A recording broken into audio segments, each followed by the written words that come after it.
In January of 2018, 25-year-old Trish Haynes returned to New Hampshire for a court date. She planned to stay just a few months and then head back to Florida where her grandparents were waiting for her, but that return trip never happened. After moving in with an old classmate and her husband, Trisha's contact with her family dropped off, and by July, she was officially reported missing. Weeks later, investigators found a jawbone inside a washer that had been dumped in a nearby pond. To this day, no one has been arrested, and Trisha's family is still waiting for justice.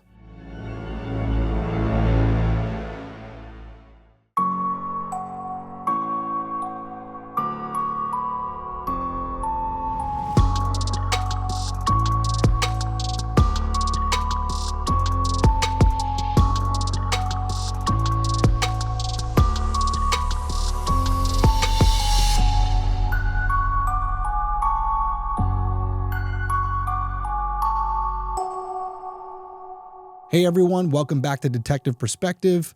My name is Derrick Levasseur. I'm a licensed private investigator and former police detective. Each week I'll be covering an unsolved case in story format. I'll then give you my perspective on the investigation and provide contact information for the individuals or organizations connected to the case so that if you have any tips, you can contact them directly and maybe you can help solve a case. So if you're someone who's interested in true crime, specifically unsolved cases, and you would like to hear my opinion on those investigations, please consider subscribing on YouTube or Apple Podcasts, Spotify, whatever platform you use, we would love to have you. Real quickly, before we start the episode, last week I had teased that there was going to be an announcement, and for anybody who's not a Big Brother fan, this won't matter much to you, but I know there are Big Brother fans that have watched this channel and continue to support me because of Big Brother, so I want to acknowledge I am one of the new hosts for Big Brother Unlocked, which will be on every other week on CBS on Friday nights and then on Paramount Plus after that. So I'm hosting with winner Taylor Hale, and the first episode just dropped this last Friday, and it was pretty well received. So we're excited about it. We're excited to see where it's going in the future. But just for my Detective Perspective fans, it's not going to be something where I saw some comments where people were thinking that I was going to put Detective Perspective on hold. That is not the case. Let me clarify that right now. There may be a delay here or there if something comes up, but I think that I've worked out a pretty good schedule with the entire team where there might not be any delays at all. That's my hope anyways. I just wanted to kind of prepare you guys in case I came on social and said, hey, the episode's going to come out on Tuesday or Wednesday instead of Monday, or if you're watching on YouTube, it may come out on Thursday. But it's not going to be anything extreme. This is going to be, I believe, episode 98. So we're coming up on the 100th episode, and I really want to stay consistent and I want to stay on that path. So the goal for me is to not have any weeks off. So we're going to keep pushing forward. We have a lot of cases to cover, including the case we're going to talk about tonight. Now, you know I love you guys, and I have to be transparent with you from the start. You know, sometimes you come and you listen to my episodes or you watch my episodes and you leave pissed off because of the outcome and the fact that nothing has been done. This is one of those cases, I'll tell you right now. So maybe you want to check out or maybe you want to be part of the solution. I would suggest the latter. But yes, we're going to talk about the case, we're going to talk about the investigation, and we're going to talk about where it stands now and why there haven't been any arrests in this case. Then at the end, I'll give you my perspective and what I think could be done going forward, and I also want to hear your opinions. So we have a lot to cover. Let's dive into this week's case. Trish Danielle Haynes was born on July 22nd, 1992 to Megan Haynes and Toby Duran, but she was raised by her maternal grandparents, Sandy and Stephen, in Florida and New Hampshire. Trish was also incredibly close with her great-aunt, Valerie, who she saw as a grandmother figure. And according to the family, Trish stayed in constant communication with them, texting and calling often. Trish was known for being kind-hearted, forgiving, and trusting, sometimes to a fault. Her family said her innocence made her vulnerable. She wanted to see the best in others, even when they didn't deserve it. In 2014, Trish met a man named Chris while she was living in Florida. The two of them started dating and eventually moved to New Hampshire together, but the relationship was toxic.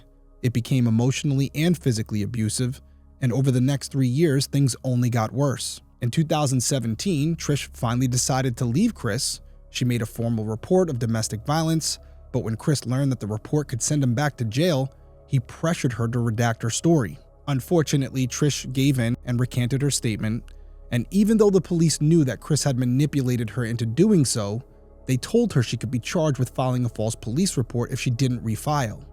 They hoped it would motivate her to stick to her original story, but Trish didn't. She refused to refile the complaint, and as a result, she was formally charged with filing a false police report. The misdemeanor carried a possible sentence of 7 days in jail. I have gone through this experience as a police officer many times. And I think I've told you this story on a few occasions, but there were instances when I would actually drive with the victim to the hospital. And I remember one specific occasion where the victim had actually had her ribs broken because her boyfriend had kicked her multiple times while she was on the ground. And I really thought that we had a connection that night where she knew that I was there to help her and we were going to finally get her out of the situation. And I left that interaction with her after she was checked into the hospital and she was good to go, feeling like this is going to work out well for her. It's a tough situation right now, but she's really seeing it for what it is and he's not going to change. And it was just a great conversation, a great interaction.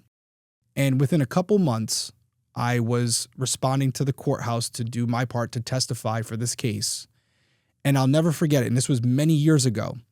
The public defender coming over to me, coming over to the prosecutor and saying, hey, we're not going to be, having any need to go forward with this. We just talked to your key witness, the victim in this case, and she's not going to press any charges. She's retracting all of her statements. And in fact, she's not even showing up today. And as you would imagine, I care about these cases. I want to make a difference. And I didn't know what this jerk, this person who actually broke her ribs, had said to her to make her do this. But I was visibly frustrated. And I said right in front of the public defender to the prosecutor, we got to continue to go forward with this. We don't necessarily need her. We have an obligation here to protect her. And the public defender looked right at me and said, well, you might want to be careful with that because she's saying that you manipulated her into that statement and that wasn't even true, and that you basically coerced her into writing the statement, that she didn't do it on her own and she never said half the things that were in her statement. You made her write that down. And I was absolutely flabbergasted. The wind was taken out of me because that was my first experience with something like that. And it does change you a little bit. You have to learn. You can't stop fighting for these people, but it does make you second guess things and it makes you approach every situation that you face a little differently. So in this particular circumstance, do we go back and charge the victim with a crime for filing a false police report? No, I never did it because they didn't file a false police report. They filed an accurate police report. And then for some reason, they were coerced or manipulated into not going through with it. To me, that's different. If they filed a false report that we proved to be false, yeah, go for it. But to punish a victim who's already been traumatized, I don't agree with this decision. I wouldn't have done it. I don't think it was the right call. If I had to guess, the officers in this case were pissed off that they did all of this work just for her to back out. And I can understand that frustration. I've been there. But that doesn't mean you go back and retaliate against the actual victim. So for me, I don't agree with it. This is a no-go. I don't know why they did it. And if I were in charge of the case, we would have dropped it and moved on. So after Trish was charged, she was obviously upset about the whole thing, so she moved back to Florida with her grandparents. And in January of 2018, Trish returned to New Hampshire for a scheduled court date related to her misdemeanor charge. And at first, she lived with a friend who lived in the country part of New Hampshire, and she planned to return to Florida once the legal issues were resolved. But while she was there, her court date was delayed until April after a new public defender was assigned to her case. Once Trish realized that she was going to be staying in New Hampshire a little bit longer, she started looking for a place closer to town. That's when she reconnected with a former classmate through Facebook, Ashley Smith, and arranged to move in with Ashley, her husband Doug, and their children. Now, Trish and Ashley did go to school together, but Ashley had actually bullied her when they were in school, but Trish believed that people could change, and she figured Ashley had probably grown out of her behavior after getting married and having kids. So she didn't think Ashley would treat her the same way she did back when they were younger. She also didn't know that Doug had a lengthy criminal history that included felonious sexual assault, harassment, and theft. Ashley also had a record for convictions like criminal mischief, theft, and receiving stolen property. So, not having that information and basically being oblivious to who she was about to live with, on January 28, 2018, Trish moved in with the Smiths at a rental house on 10 acres located at 225 Main Street in Grafton. The property had several outbuildings, and other people lived on the property as well. Trish never shared the address with her family, and almost immediately her contact with them dropped off. Now, at first, her family didn't know what was going on, but they noticed the red flags. The first came when Trish told them her phone had been stolen and she was using Ashley's phone to stay in touch. But it wasn't like she could use the phone freely. She was only allowed to text during brief, supervised intervals. As you would imagine, all of this struck the family as odd. Trish had never gone without a phone, and while she didn't have a job, she received monthly Social Security checks, more than enough to cover the cost of a replacement. And by April, Trish had almost completely stopped communicating with her family. Most of the messages came from Ashley instead of Trish. And when they asked what was going on, Ashley told them that Trish had gone to court and might be serving a 7-day jail sentence. But as the weeks passed, there was no word from Trish. Then on May 16th, Trish finally called Sandy, but she could tell something was off. She heard Ashley in the background pressuring Trish to get off the phone. The conversation was short, and they didn't talk about anything important. That conversation was the last time Sandy would ever talk to Trish. After the call, Ashley continued texting the family, offering excuses why Trish wouldn't talk to them directly. She claimed that Trish was angry with them and that she moved out of state with a new boyfriend. Trish's family didn't believe it. As their concern grew, Trish's Aunt Valerie decided to reach out to someone who might know more. She called Trish's ex-boyfriend to ask if he had seen or heard from her, but he hadn't. He seemed genuinely concerned and promised to keep an eye out.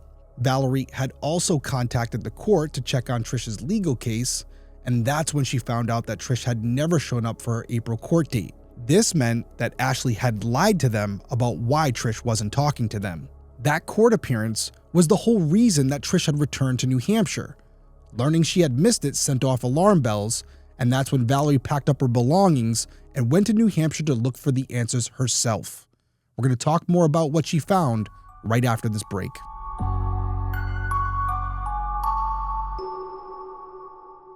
Shopping, planning, and cooking food really can be simple and stress-free. Imagine having your weekly shopping cart filled for you and your meals for the week decided on. Taking all the work off my plate is why I love Hungry Root. Hungry Root helps you eat well and reach your diet or health goals. So whether that's gluten-free, dairy-free, high protein, focused on gut health, or anything else, they got you covered. Just take the quick quiz, and their smart cart technology recommends groceries, recipes, and supplements tailored to your tastes and needs. It's like having a personal shopper and a chef all in one, so you can spend less time planning and more time doing what you love. And with my offer, you'll get a free item like a premium protein, veggie, or sweet treat in every box for life. I really love Hungry Root. I've told you before, I love their food. And what I like is that in addition to the food itself, they provide recipes. So for example, this past week, I had their pesto salmon with veggies. Absolutely delicious. And I recently just took another flight to LA, and I didn't have any more of their sun butter and jam little snacks that I told you about last time, but there was this grass-fed beef stick. And not normally a beef stick fan, but I was like, hey, you know what? I'll try it. And so I brought it with me, had it on the plane. Again, one of those instances where I wish I had more. Just absolutely love their food and the fact that a lot of the things I'm eating, I don't normally see in my grocery store. Even more important than that, Hungry Root holds all of its food to high quality standards. They screen out over 200 additives, including high fructose corn syrup, artificial sweeteners, and preservatives. They source only high quality meat and seafood with no hormones or antibiotics, or for organic produce and non-GMO options, and carry trusted healthy brands like Oatly, Vital Farms, Ithaca Hummus, Harmless Harvest, and many more. So now is the time to take advantage of this exclusive offer. For a limited time, you can get 40% off your first box, plus get a free item in every box for life. All you have to do is go to hungryroot.com/detective and use code DETECTIVE. That's hungryroot.com/detective, code DETECTIVE, to get 40% off your first box, plus a free item of your choice for life. One more time, that's hungryroot.com/detective, code DETECTIVE.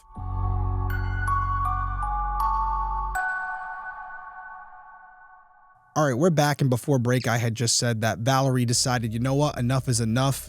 I'm going up to New Hampshire and I'm going to find out what's going on. The problem was no one knew where Ashley lived. So Valerie went to the town where she believed Ashley might be and started asking around.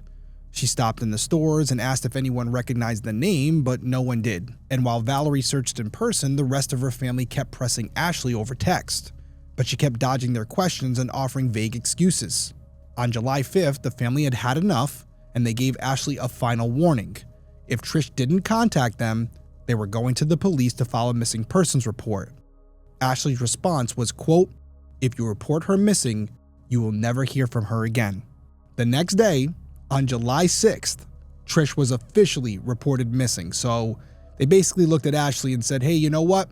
Go F yourself. And I'm glad they did. As a tactic, the police told the family to stop Trish's social security checks.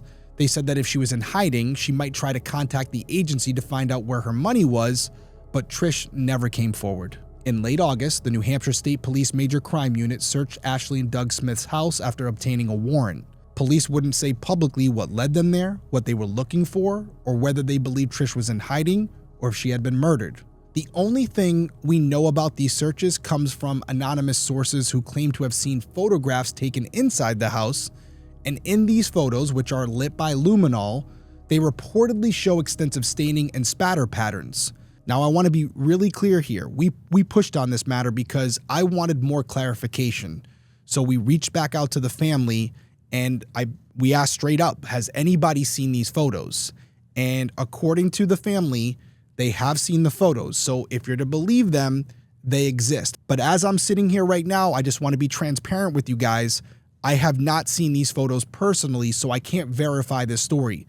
There's a chance they exist. There's a chance they don't.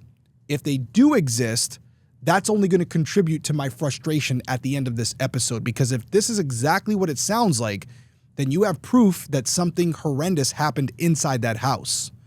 But if it's not true, then it may give us a little bit more insight as to why this case has never moved forward. But we'll address it again at the end of the episode. So while this search was taking place inside the Smith home, Ashley actually spoke to the local news outlet WMUR at the end of her driveway. She said she didn't know why the police were searching her house, and she explained that Trish and her were best friends and they obviously spent time together, and she admitted Trish had lived with her, quote, in the past, but insisted she wasn't living there at the time of her disappearance. When asked when she last heard from Trish, Ashley couldn't give a straight answer. She said it might have been in June or July. She wasn't good with dates. And you don't have to take my word for it. We're going to put the clip right here for you. She stayed with me. She didn't live with me, but we're best friends, so obviously we spent some time together. You haven't heard from her in a while? How long has it been?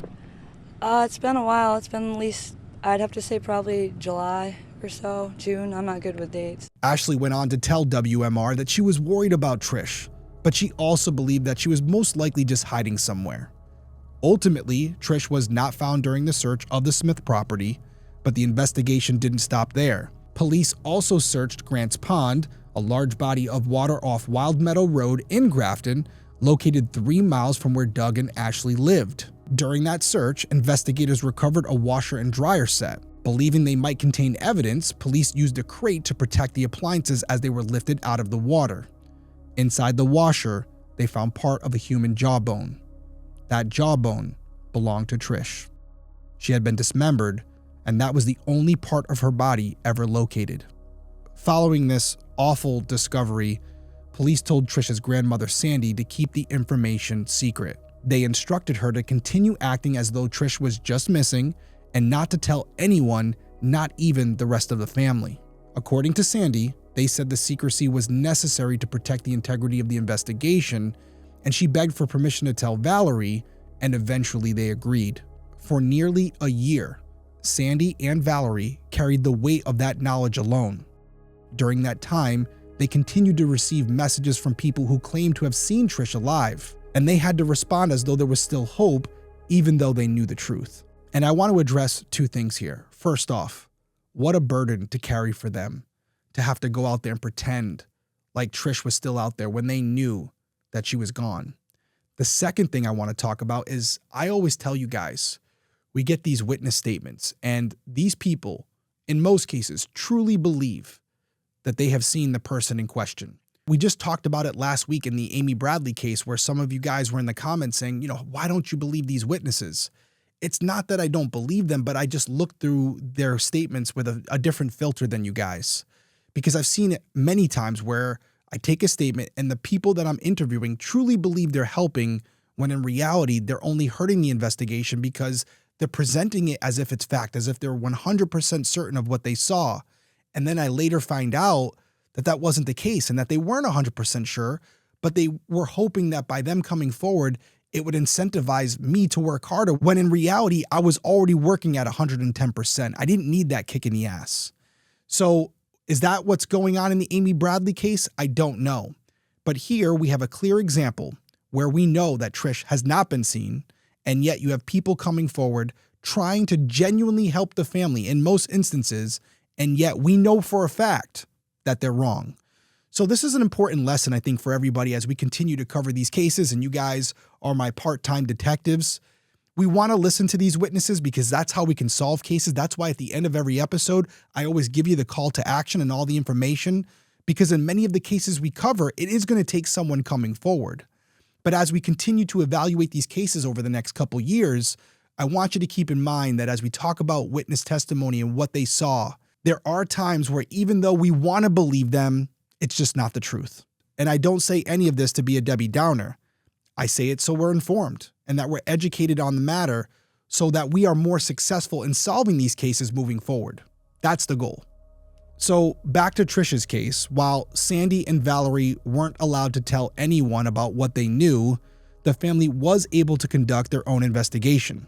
They spoke with people who had spent time with Doug and Ashley and began uncovering deeply disturbing information. Valerie spoke with a woman who claimed to have known a couple, Travis and Sarah, who lived on the Smiths' property. According to this woman, Travis and Sarah had shared specific and unsettling details about what happened to Trish. See, Sarah allegedly told this woman that Ashley and Doug sex trafficked Trish to local drug dealers, friends, and even Ashley's own father.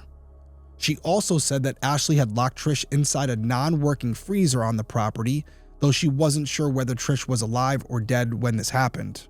Another source told the family that Ashley likely put Trish in the freezer to terrorize her.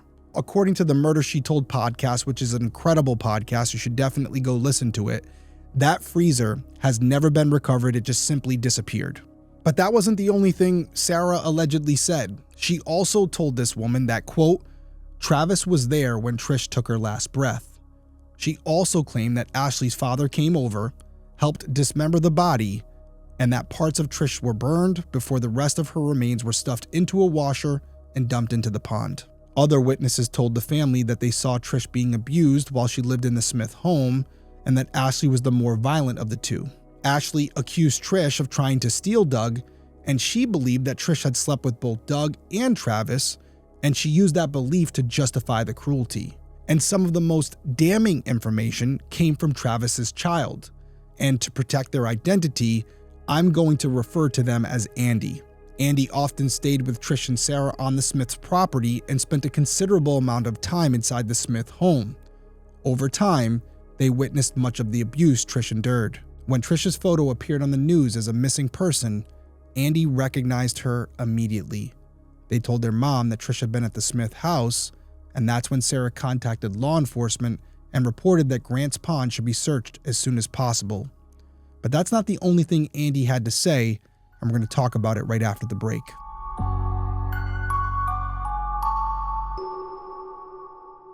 I think you guys all know by now, I absolutely love fish. I'm a guy from New England. What do you expect? I grew up on it. And I don't discriminate either. Salmon, tuna, cod, it doesn't matter. I'll eat all of it. And I eat fish 2 to 3 times a week. I try to mix it up. Sometimes I'll do a poke bowl. I'll do my salmon and avocado.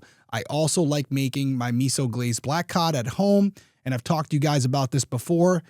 Yes, it's okay, but it's not great. But there are some drawbacks when you cook from home, especially when it involves seafood, because you have to consider things like nutrition, taste, and sustainability. And that's where Wild Alaskan Company comes in.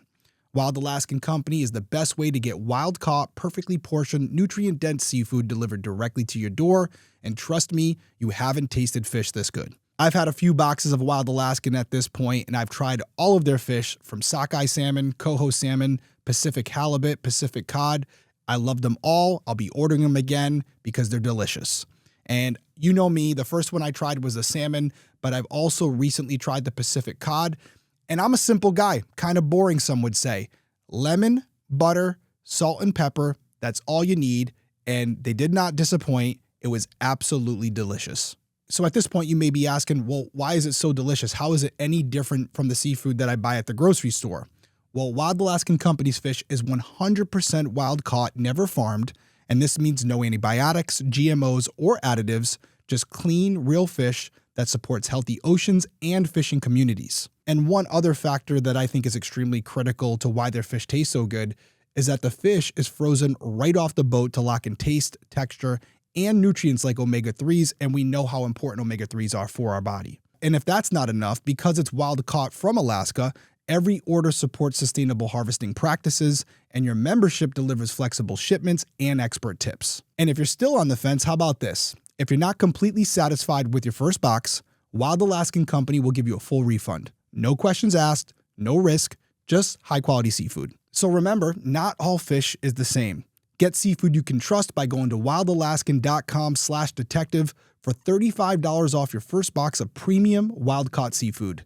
That's wildalaskan.com/detective for $35 off your first order. Thanks to Wild Alaskan Company for sponsoring this episode.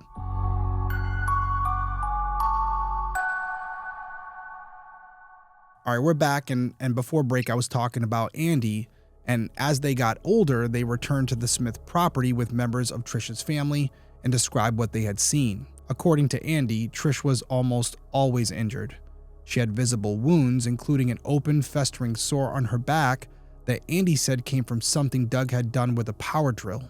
At times, Trish was forced to sleep in an old shed with just a blanket, even though it was cold outside. She was sometimes locked inside so she couldn't get out. Andy did try to help. They drew a map of the Smith property and passed it to Trish in secret, hoping she might be able to escape. But when Sarah found out, she tore it up, and she warned Andy to not do anything like that again because Ashley wouldn't like it. So on one hand, I talk about Sarah and I say that she contacted law enforcement and kind of directed them towards Grant's Pond. But on the other hand, she's over here protecting Ashley in a way. Now, that could have been out of fear, but either way, she's definitely hindering the case. And if she had allowed Andy to help Trish, maybe we wouldn't be talking about this case right now. So I'm not really giving Sarah too much credit here. I feel like she was more of a hindrance than a help. And I don't know her agenda. I don't know her motive. It's very contradicting from what I'm gathering. And it seems like she was willing to help, but only if it benefited her. For example, her telling law enforcement could have been to direct them off the property where she was staying. She didn't want law enforcement digging around. But when it came to something that could actually help Trish get out of the situation, Sarah wanted no part of it. So as far as I'm concerned, she can kick rocks. I'm not a fan. So as you can see, Andy had a lot to say about what happened to Trish, but it wasn't even the most shocking piece of information, because Andy would go on to tell Trisha's family that it was Ashley, not Doug, who killed Trish. And as you would expect, the family passed all of this information along to police, but investigators said that Andy had been too young at the time to be considered a credible witness. What? They also suggested that Andy might have been influenced by things they had heard from others. Well, my question would be, who are those others? Because it's pretty incriminating. So if Andy did hear it from someone else, we need to talk to that person. And if I was to guess who Andy had heard this information from, wouldn't you think it'd be his parents who were living on the property? Maybe I'm missing something here. Maybe there's a piece of the story that's being left out. But if this is what was said to Trisha's family, it's absurd. This is the best witness you have so far. Who cares about their age? We have taken witness statements from less credible witnesses, and it works out in court. But again, if you do the police work and you look at Andy and you reverse engineer it and you think about the people he was surrounded by, 2 + 2 = 4. So I feel like there's more here, and I don't want to get too down on law enforcement because overall, I think they did a pretty damn good job. And as we get to the end of the story and you hear about where we are now, you will see that they're not the problem. So even though law enforcement, at least publicly, didn't express as much excitement about what Andy had to say, based on everything they had gathered, eyewitness accounts, tips, and direct statements from people who lived on the property, Trisha's family firmly believes that Doug and Ashley Smith were involved in Trisha's murder. However, police said there wasn't enough information to make an arrest. They told the family they needed to keep saying that Trish was a missing person in order to protect the integrity of the investigation. And I got to elaborate on this. I understand it. This is their trump card. This is their ace in the back pocket. If someone comes forward and says, hey, listen, you're out there still looking for her. She's not around anymore. She passed away. And by the way, she passed away a while ago, and this is how it was done. There's no way that person could have gotten it from a public source. No media outlet, no family members other than Sandy and Valerie at this point would have this information. So if they came forward and they put this out there on their own, that's someone you need to talk to. So I understand it. And another part of this strategy is to keep any potential suspects or persons of interest at ease. If they believe that law enforcement and the family members are all out there still looking for Trish, then that means they're not on their trail as to what really happened. So I do agree with law enforcement here that if you can keep this a secret, the longer the better, especially if you're trying to flip someone or you're trying to confirm any witness testimony that comes forward. But by July of 2019, a full year had passed since Trish was reported missing, and the police were no closer to making an arrest. So at that point, Valerie and Sandy had reached their breaking point, and they were frustrated with the silence and the lack of movement in the case. So finally, Valerie leaked this information to WMUR. And as far as this is concerned, that was a personal decision. I'm here to be objective and unbiased as much as I can. And although I support the entire family and I want justice for them, personally, as a detective, I don't agree with this move, but I've also never been in this situation. I don't understand what it's like to have a family member who you know is deceased and you can't talk about it. And a year is a very long time. So although I would have tried to do it differently, I understand where Valerie's coming from, and only she knows what she was feeling at that time, so there's no judgment on my end. And one positive note to Valerie doing this is that it forced the Attorney General's office to make a public statement. And they confirmed that Trisha's case was being worked as a homicide. They didn't say when or where her remains had been found, and when asked whether they had any suspects, a spokesperson said, quote, "We don't typically name suspects. That's all I'm going to say at this point." When specifically asked about Ashley and Doug Smith, officials acknowledged that they knew who they were, but they did not identify them as suspects or even persons of interest. Now, after this announcement, there was little to no movement in Trisha's case. Her family continued pushing for answers, but there were none. Meanwhile, Ashley and Doug kept committing crimes, and at one point, Doug was even wanted by the U.S. Marshals. After he was caught, he was sent to prison for a litany of serious charges, including aggravated felonious sexual assault for raping a woman more than a year after Trish was killed. Ashley was also arrested on multiple charges, including domestic disturbance and violation of a protective order. She was sentenced to prison time and, according to her records, was released on parole at the end of April of 2025. Now, at the time of this recording, she appears to still be out and about, so there's that information. Now, I don't want any of you, if you're from that area, to go bother her, to talk to her, to try to investigate her. That's not what we're doing. I'm just providing you the information. And as far as Doug is concerned, he was also released in May of 2025, but that release did not last long because he was quickly brought back in for failure to register as a sex offender. And as far as I know, he's still behind bars as we speak. To this day, no suspects or persons of interest have been publicly named in Trisha's case. For her family, that is both painful and infuriating. They've made it clear that they believe that Doug and Ashley Smith were responsible for Trisha's death. Now, they don't blame the investigators. In fact, they believe the police did a pretty solid job. Their frustration lies with the Attorney General's office, which they say kept the case at a standstill. The family believes that even though there is significant circumstantial evidence pointing to Ashley and Doug, the AG is too afraid to prosecute the case without a guaranteed conviction. From the family's perspective, that fear is costing them justice. They want the Attorney General to take action, not just so those responsible are held accountable, but so that they can finally sleep at night knowing the people who brutally murdered Trish will never hurt anyone again. All right, here's a first for Detective Perspective. I'm sitting here working and we're about to dive into the perspective, but I wanted to talk to you guys about the photos. When I recorded this episode, as I said during this last part of the episode, I hadn't seen any of the photos myself, so I couldn't confirm that they actually existed or what they consisted of. And when we get into the perspective, I'm going to talk about them again as if they could potentially exist and what we would do if they did. Well, at this point, as I'm sitting here, I have now officially seen the photos with my own eyes. A couple clarifications.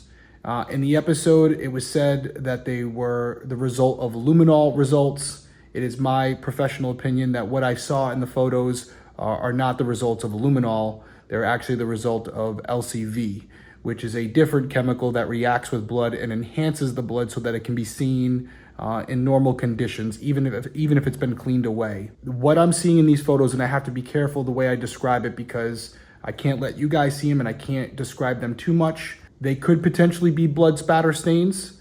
It could also be the result of bleach. The main parts that I'm seeing it in are the bathroom, and that could be the result of someone cleaning the bathroom at a later date. However, based on the circumstances that we're talking about and the people that are involved and the fact that this was found in their house, it's interesting. But at minimum, before you hear the perspective and what I say from here, the photos do exist. And there are particular photos that could suggest an area where Trish had been killed or dismembered. But it's not a guarantee. It's not a smoking gun. And to elaborate a little bit further, again, breaking the fourth wall, kind of doing a little Inception thing here. In this perspective, I'm going to talk about what you would do if there were these results, ripping up the carpet or taking the drywall. In the bathroom, it's part of the tub itself. They could take the whole tub, but even if they did, because of the substrate, I don't think it would matter. The DNA would more than likely wouldn't be there anymore. I don't know if they'd be able to get enough. So it's my belief, without being directly connected to law enforcement, that they did that. And I can understand why they wouldn't. So we'll get into the perspective now. Sorry for this little cutaway here, but I felt it was important and relevant for the episode so you had the full context. So again, just to kind of wrap this up, the photos do exist. And there is something there that could potentially be blood. Enjoy the perspective. All right, so let's dive into the perspective, and I want to talk about some of the things I mentioned in the episode, but then I want to talk about the AG's office and where we can go from here. So the first thing I want to start with are those photos. I think they're critical to this case, and if I happen to see them myself, I'll feel better about them. But here's my concern with the photos. Based on what I described, there's evidence of a crime inside that property. And if that happened and the investigators did their job, whether it was on a carpet or a piece of drywall, they should have cut it out and they should have taken it as evidence. And maybe they did. And I would feel more confident that they did if I saw the photos myself. Because if they took the photos, then that means they know it could be something important. And if they have the drywall or they have the carpet, it's not likely, but maybe there's a world where a forensic expert comes in and maybe they're able to extract some type of DNA from one of those substrates and maybe make a familial match. If in a perfect world, they were able to do that based on what they found, like let's say hypothetically, there was blood in a carpet and it tested positive with the luminol and they could extract some of it. They could get a sequence. They could maybe make a familial match against one of Trish's living relatives. If they could prove that Trish was injured inside that house, and based on the amount of blood that was seen under the luminol test, she more than likely wouldn't have survived her injuries unless she was treated at a hospital. Now they have linked that property to the pond, and the suspect pool becomes very limited to a few different people. Now, from the investigator side of things, you really have something to sink your teeth into, and you can rule out the possibility that Trish left the property under her own free will and was killed by someone else and then dumped in the pond. Because as I'm sitting here right now, that's the barrier to entry with this case. We know that Trish was at the property. We know that she was eventually dumped in the pond. The question is what happened in the middle. Now, I think I speak for most of you when I say that more than likely she was still at the property. But it's not what you know, it's what you can prove. And although Andy's statements are very credible in my opinion, if the jury doesn't believe what they're saying, then a lot of what I told you tonight goes out the window and you really don't have a case. But this is all dependent on not only the photos, but the fact that investigators did a luminol test and it popped for a significant amount of blood. If that's not true, then we're kind of back to square one, which leads me to my next point. If Ashley and Doug are involved, they're career criminals. They're not going to flip. I don't care who actually killed her. They're both culpable and they know it. So they're going to go to their grave with the secret. That means we have to expand who we are looking at. And if there were other people on that property who may have more information they need to share, like a Sarah or a Travis, that's who we got to tighten the screws on. And we have to give them a choice. Either you work with us or you work against us. And if you choose not to help and we find out that you withheld information or impeded this investigation, you will be charged as well. And it could be conspiracy, depending on your involvement. That means even though you weren't involved in Trisha's actual murder, you could go to prison for the same amount of time as Ashley and Doug. Do you want to risk that? Ball's in your court. That's an angle you could pursue. And maybe it's not Sarah or Travis. Maybe it's someone else that we don't know about yet that's going to build the bridge that solves this case.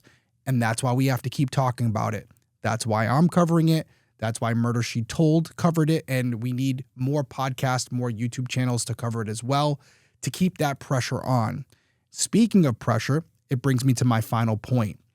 AG's office, I've talked about this before. If you guys have been with me since the beginning, it's extremely frustrating. There's this belief or this notion that police departments and the Attorney General's office always work hand in hand. And that is the case sometimes, but in many instances, it's two different entities. We're presenting as police officers the case to the AG's office, to the lawyers inside that building, and there's a quote unquote conversation and a decision that's made. The reality is they have all the power. The police officers can believe they got a strong enough case to go forward. But if someone with a high enough rank inside that building decides, nope, we're not doing it, that's the end of the discussion. Law enforcement has no recourse. The final decision lies with the AG's office, and I understand wanting to get it right.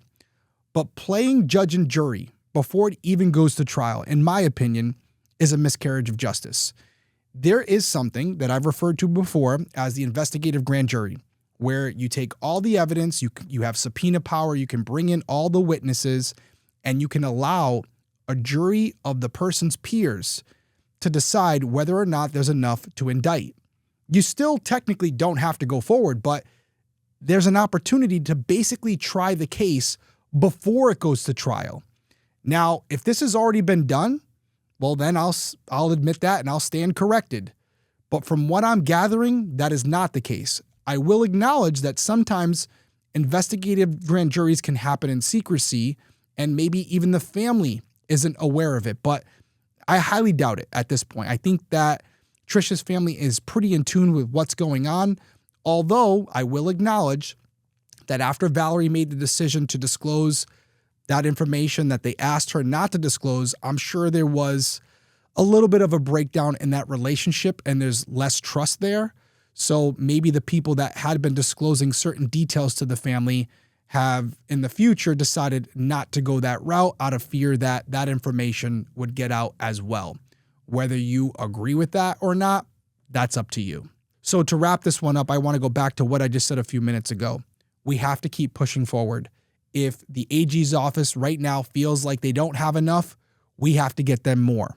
So maybe it's someone out there who's going to come forward and say, hey, here's that final piece of the puzzle that ties where Trish was found to where she was last seen, which could potentially be Doug and Ashley's property. We need to make that connection. So just to recap, Trish Haynes was last heard from on May 16th, 2018 during a brief call with her grandmother. She was staying with Ashley and Doug Smith at their rental property in Grafton, New Hampshire. In late August, police searched the Smiths' home, and a second search led them to Grant's Pond, where investigators recovered a washer containing Trisha's jawbone. The rest of her remains have never been located. If you have any information that could help in this case, you can call the New Hampshire State Police at 603-223-4381. My final words, as always, go out to Trisha's friends and family, specifically Sandy, Valerie, Carrie Ann, and Chloe. Thank you for not only being a valuable resource in developing this episode, but also for taking a risk on me and allowing me to tell Trisha's story. Although I've never personally been in this situation, I can't imagine the anxiety that comes with allowing someone you don't know to basically unpack everything that you've experienced over these last 7-8 years and allow me to tell the story to my audience. I really appreciate you and for believing in me and trusting me to do it the right way and for not trying to influence me. They didn't ask to see this episode before it came out. They allowed me to evaluate the evidence and come to my own conclusions, and they're hearing them right now at the same time all of you are. And as I sit here right now, if I haven't already made it abundantly obvious, I do believe that Ashley and Doug know more than they're saying, and we need to dig a little deeper. If it's not them, it's more than likely someone they're connected to. And that's the thread that we have to keep pulling on, and I really hope that sooner than later, someone is arrested and they're put on trial and they're allowed their day in court. And if that day comes, as always, I will be giving you guys an update immediately. But until then, everyone stay safe out there, and I'll see you next week.